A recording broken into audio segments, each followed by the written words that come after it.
سر آپ کہتے ہیں میرے پاس کوئی علم نہیں ہے، آپ کے پاس ہر سوال کا جواب کیسے آ جاتا ہے؟ ایک تو یہ ہے کہ جتنے بھی سوال کیے جاتے ہیں ان کا میں جواب دے دیتا ہوں، ٹھیک ہے، لیکن ان سوالوں کا جواب ہے یا نہیں یہ کوئی نہیں جانتا۔ ہو سکتا ہے آپ کو کنونسنگ لگے، لیکن اسی جگہ پر چند مختلف اسکول آف تھاٹس کے لوگوں کو بٹھا دیں، کسی کے لیے کنونسنگ نہیں ہے۔ آپ کسی سائنٹسٹ کو بٹھا دیں وہ ان جوابوں کو کنونسنگ نہیں مانے گا، جگہ سیدھا سیدھا ترقی کرنے کا، خوش رہنے کا ایک ہی طریقہ ہے، ایجادیں، دریافتیں، مور سیف، مور سیکیور۔ کسی ماہر معیشت کو بٹھائیں اور میں جیسے معیشت کا ایکسپلین کرتا ہوں وہ کہے گا بکواس کر رہا ہے، ایکسپرٹ اوپینین ہے۔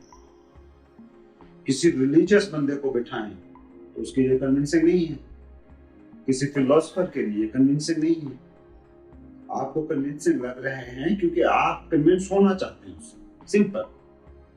ان جوابوں میں کچھ نہیں ہے، ان جوابوں کو ماننے والے میں ہے پوائنٹ، مانو یا نہ مانو، چوائس از آلویز یورز۔ یہ کسی سوال کے جواب نہیں، پہلی بات۔ دوسرے حصے کا جواب ہو کیا؟ پہلے حصے کا آپ کہتے ہیں میرے پاس علم نہیں، قطعاً بھی نہیں۔ میں بیالوجی کی ڈیفینیشن کرتا ہوں، زندہ چیزوں کا علم بیالوجی ہے، ٹھیک ہے، دس از علم۔ علم اسی سینس میں ہم لے رہے ہیں جس سینس میں مراد لیتے ہیں عام۔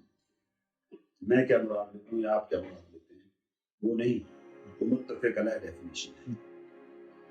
لیکن زے، نون، دال، ہے، کاف، یہ آپ کو علم نہیں لگے گا۔ اگر میں کہوں الف، بے، بے، تے، ٹے، سے، تو یہ آپ کو علم نہیں لگے گا۔ لیکن اگر میں کہوں کہ زندہ چیز کا علم بیالوجی ہے، ٹھیک ہے، یا نیچر کے میٹر کے کام کرنے کے طریقوں کو سمجھنا فزکس ہے، یا میٹر میں آنے والی تبدیلیوں اور ان تبدیلیوں کو کنٹرول کرنے والے جو قوانین ہیں اس کو جاننا کیمسٹری ہے، یہ آپ کو علم لگتا ہے۔ ایسے ہی ہے نا، اگر میں بیٹھ کے پڑھتا رہوں الف، بے، پے، تے، ٹے، سے، آپ کیا کہیں گے؟ بچہ بیٹھا، یہ آپ کے لیے علم نہیں ہے۔ اب آپ یہ سوچیں اگر الف، بے، پے، تے، ٹے، سے نہ ہو تو کیا وہ ڈیفینیشنز بن سکتی ہیں؟ نہیں۔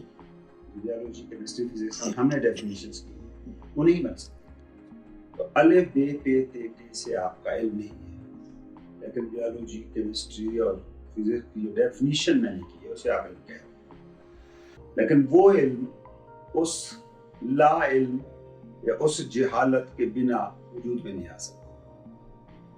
جو باتیں میں کرتا ہوں یہ ہے الف، بے، پے، تے، ٹے سے۔ میں کہتا ہوں سکون ممکن ہے، وہ بچہ جب اپنی زندگی کا سفر شروع کرتا ہے وہ سکون میں ہوتا ہے۔ میں کہتا ہوں لمحہ موجود کو جینا ممکن ہے، وہ بچہ جو دنیا میں آتا ہے وہ لمحہ موجود میں ہوتا ہے کامل طور پر۔ وہ ساری چیزیں جنہیں آپ خیر کے طور پر، بہترین ایموشنز کے طور پر جانتے ہیں، وہ آپ کی پیدائشی حالتیں ہیں الف، بے، پے، تے، ٹے سے۔ جو غالب کی شاعری کہہ رہا ہے، جو سائنسی نظریات بیان کر رہا ہے، اس کو پتہ ہے الف، بے، پے، تے، ٹے سے، ورنہ اس سے غضب نہ ہو سکتا، ورنہ اس سے لاز اور تھیوریز نہ بن پاتے۔ سو اس سینس میں میں کہتا ہوں یہ علم نہیں ہے، کیونکہ آپ الف، بے، پے، تے، ٹے سے کوئی علم نہیں سمجھتے۔ آپ سمجھتے ہیں غالب کی شاعری کو علم، سمپل سی بات ہے، میں اس سینس میں کہتا ہوں۔ اور یقین مانیں اس حالت میں آپ کو جیسے میرے سوالات کے جوابات جو ہوتے ہیں وہ کنونسنگ لگتے ہیں، اس حالت میں جا کر خود سے بھی سوال کریں تو جواب کنونسنگ ہوگا ایچ اینڈ ایوری ٹائم۔ وہ جیسے کہتے ہیں نا دل ہمیشہ سچ بولتا ہے، وہ اصل میں حوالہ ہے اسی بیسک کی طرف، الف بے کی طرف، اے بی الف بے کی طرف، کہ تم وہاں سے آئے ہو، تم جو ڈھونڈ رہے ہو اس حالت سے اجنبی نہیں ہو۔ جو حالت اجنبی ہو وہ ڈھونڈی ہی نہیں جا سکتی۔ There will be no process of recognition۔ میں سکون چاہ رہا ہوں، میں جانتا ہوں تو چاہ رہا ہوں۔ آپ کہتے ہیں نا میں نے تو سکون کا پل ہی نہیں کبھی دیکھا، نہیں بھی تو چاہ کیسے رہا ہے؟ تو یہ فکرہ نہیں نکال سکتا کہ میں نے سکون کا پل نہیں دیکھا۔ اگر تو نے سکون نہیں دیکھا تو وہ ساری حالتیں جو آپ کی مطلوب حالتیں ہیں ان سے آپ واقف ہیں، اس لیے وہ آپ کی ڈیزائر بن پا رہی ہیں۔ रिकॉग्निशन का प्रोसेस हो रहा है कि एक हालत थी जिसमें मैं था और वो खुशगवार थी, एक हालत है जिसमें मैं हूँ, ये नागवार है, मुझे वो खुशगवार हालत चाहिए। इसका मतलब है उसका इल्म आपके पास है। ठीक वैसे ही जैसे गालिब गजल लिखते हुए ये नहीं सोचता होगा कि अलिफ बे पे ते टे से कोई इल्म है, लेकिन अलिफ बे पे ते टे से निकाला तो गालिब की गजल मर गई उधर ही।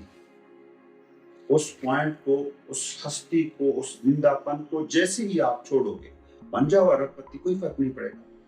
दुनिया के मशहूर तरीन आदमी बन जाओ, कोई फर्क नहीं पड़ेगा।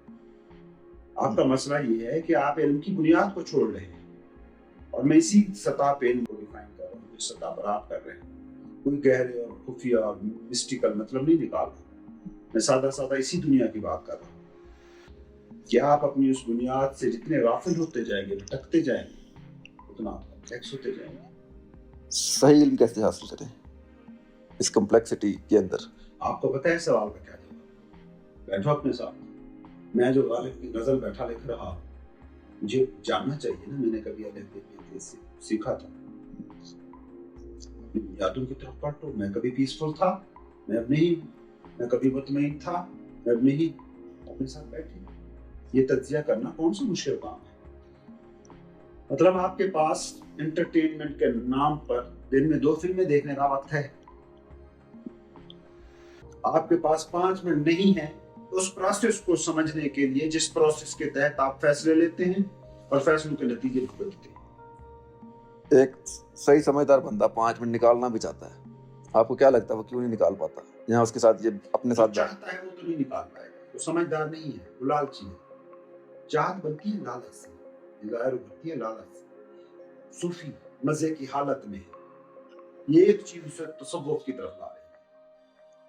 सूफी के पास मिस्टिकल पावर्स होती है, ये पावर की लालच उसे इसमें हुस्न दिखा रही है। ठीक वैसे ही जैसे करोड़पति होने में आपको लगता है करोड़पति आदमी जब चाहे गाड़ी खरीद लेता है, जब चाहे अमेरिका चला जाता है, जब चाहे सैर पे निकल जाता है, जहाजों पे सफर करता है, कंफर्टेबल जिंदगी लगती है। उस लालच के पीछे आप भागते हैं विदाउट नॉट नोइंग कि उस अमीर आदमी पर असल में जिंदगी बीत कैसे रही है, उसका तजर्बा कैसा है। मेडिटेशन में मैं मेडिटेशन करना चाहता हूं, कर नहीं पाता, ये लालच की लैंग्वेज है। इसके पीछे लालच ये हो सकता है कि मैंने सुकून चाहिए। सिंपल सी बात है, कुछ चाह रहे हैं, कुछ भी चाहिए, जन्नत चाह रहे हैं, हवा में उड़ना चाह रहे हैं, सुकून चाह रहे हैं, परेशानी, एंजाइटी, डिप्रेशन से निजात चाह रहे हैं, किसी भी डिजायर को लेके मेडिटेशन के लिए बैठे हैं तो वो काम नहीं करेगा, ये पक्की बात है। और ना कर पा सकने की रीजन यही है कि वो बंदा 4 दिन बैठा, 5 दिन बैठा, चीज तो काम नहीं कर रही। अब वो हर वक्त हालत इंतजार में है, उसकी हालत को समझे ना। मैं मेडिटेशन कर रहा हूँ और थोड़ी देर बाद सुकून का एक हल्ला आएगा और मुझे बहा ले जाएगा, मैं हालत इंतजार में बैठा हूँ। समझ रहे हैं? You are in future. जिस वक्त आपका जिस्म, माइंड, रूह एक पॉइंट पर है, उस वक्त आप हर डिजायरस हालत से बाहर, माइंड से बाहर, इन तीनों चीजों का एक जगह पर होना जरूरी है। सो मेडिटेशन बुनियादी तौर पर सिर्फ माइंड के लिए होती है। क्यों? क्योंकि बॉडी इस पॉइंट से बाहर जा ही नहीं सकती, रूह इस पॉइंट से बाहर जा ही नहीं सकती। ये दोनों यहाँ बैठे हैं, एक ही घर का आवारा बच्चा है, दिमाग। वो जिस वक्त घर में होता है, घर में शांति है, सुकून है, सारों को इत्मीनान है, भी सारे मौजूद हैं घर में। लेकिन घर का शरारती बच्चा बाहर हो, माँ बाप को, बाकी को फिक्र लगी रहती है कि कुछ कोई चबल मार के आएगा, कोई नुकसान करके आएगा। तो आपके पास माइंड वही बच्चा है, ये हर वक्त जब बाहर होता है ना, यकीन करें आपका ये मफरूजा ठीक है, ये कुछ करके आएगा। ये आप कह रहे हैं आपकी जिंदगी के तजर्बे पर तिनका सही बोझ ऐड करके आएगा ही आएगा। एक जो सही समझदार बंदा है वो मेडिटेशन में बैठने से पहले ये भी सवाल करेगा कि मैं यहाँ पे क्यों बैठने लगा। ये माइंड का सवाल है ना, क्यों जिंदगी का सवाल है ही नहीं। कोई खिला कभी नहीं पूछता क्यों हूँ, आप पूछते हो। यहाँ आप कहते हैं अपने साथ बैठो, तो वो बैठने का मतलब तो ये ज्यादातर लोग समझते हैं कि एक वो बेसिकली उसको यूं समझिए कि आपने जिंदगी को बना दिया है काम। मैं कह रहा हूँ इस जिंदगी में ब्रेक, छोटे छोटे वक्फे लाओ, ब्रेक करो, रेस्ट करके फिर जाके जाओ। अब रेस्ट का क्या मकसद है? रेस्ट का, ब्रेक का क्या मकसद, मतलब उसमें उसके साथ क्या जोड़ना? स्कूल गया, घंटी बजी, आधा घंटा ब्रेक है, कौन सी किताब पढ़नी है स्कूल? तो आप नहीं, लेकिन वो work करना है। रिलैक्सिंग मोमेंट है आपके लिए, ब्रेक है ना, ब्रेक। मतलब यू आर डूइंग समथिंग जो आप नहीं कर रहे, you are doing this life like that. Meditation में आप उस तरीके से नहीं कर रहे, आपको डिजायर दौड़ा रही है, दुकान पे सारा दिन खप रहे हैं, आप करोड़पति बनने की डिजायर पीछे दौड़ रही है, आप व्लॉगिंग कर रहे हैं सारा दिन, मशहूर यूट्यूबर बनने की ख्वाहिश पीछे काम कर रहे हैं। मैं कह रहा हूँ ये जो काम है ना, इसमें ब्रेक।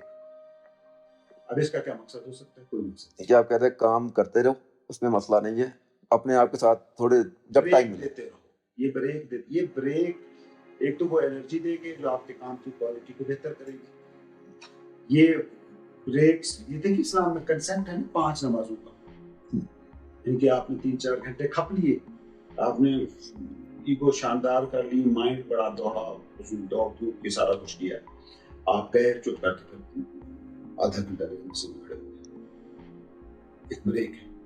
आपने क्या किया है? आपने नमाज को भी एक काम बना दिया है। आप जब सुबह शेड्यूल बनाते हैं ना, तो 12 बजे से 4 बजे तक उससे मिलना है, 4 बजे से लेकर 4:15 बजे तक असर की नमाज पढ़नी है, और 4:15 से तब आपने उस ब्रेक को भी अपने काम के शेड्यूल में एक काम बना दिया है।